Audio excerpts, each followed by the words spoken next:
Hey, good morning and welcome back to our Arizona Acre. Today I'm going to talk to you about snake fencing. When we moved into our house, we're in Arizona, so we have snakes. We knew about snakes, but we did not realize how bad the snakes actually were. We lived in the city, so if you saw a snake, it would be a rarity.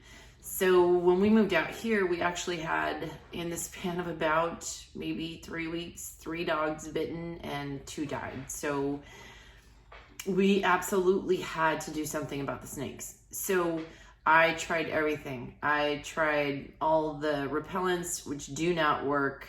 Everybody was awesome and tried to give me advice, but literally none of it worked. So we decided to do snake fencing. Here in Arizona, we don't have tree snakes, obviously, so the option for us was hardware cloth. And a lot of the snake companies will do snake fencing for you, but if you do get those companies, make sure that they use the 1/4 inch hardware cloth and not the 1/2 inch, because baby rattlesnakes can slip right through the 1/2 inch. I know it looks really small, but you'd be amazed. So what we chose was the 1/4 inch hardware cloth.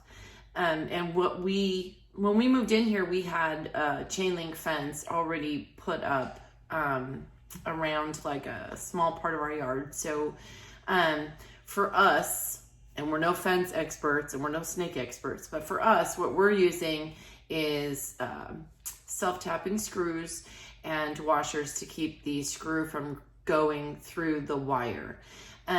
We chose 36 inches tall because you need a minimum of 2 feet in height, and the rest is buried underground. That's just what we chose to do. Everybody can do their own research and figure out what's best for them.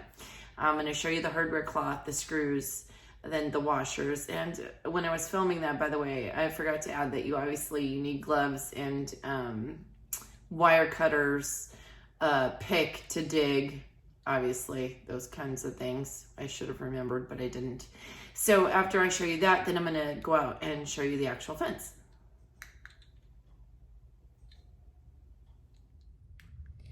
Here's the items that we used.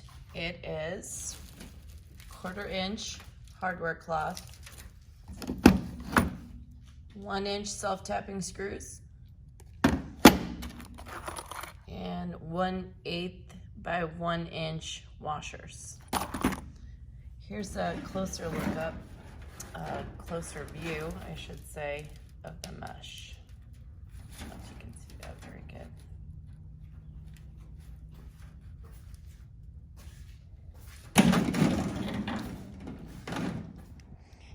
Okay, so as you can see here, we've dug a trench along the side of the chain link fence, and we have the hardware cloth lined up and ready to go. These are the poles they're going to be screwed to.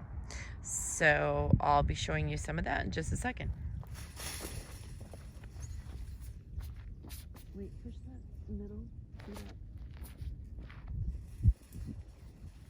Thank you.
Once you've got all of the hardware cloth attached, then we just filled in the trench. We have chain link, so we are going to attach this to the fence like we did the rest of the fence.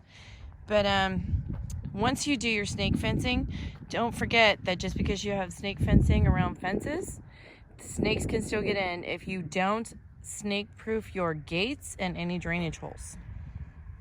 Okay, so that's my video on what we did here at our home for the snakes. If you have any suggestions, or if anybody else has had this problem, let us know how you took care of it, because vet bills get really expensive when, well, plus, your animals are loved ones. They are around here. So nobody wants to be constantly fighting with rattlesnakes, especially if you have small children, because it's pretty deadly.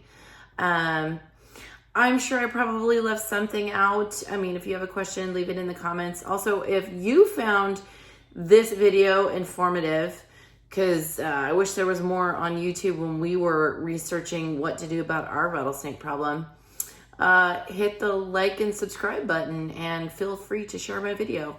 And until next time, see ya.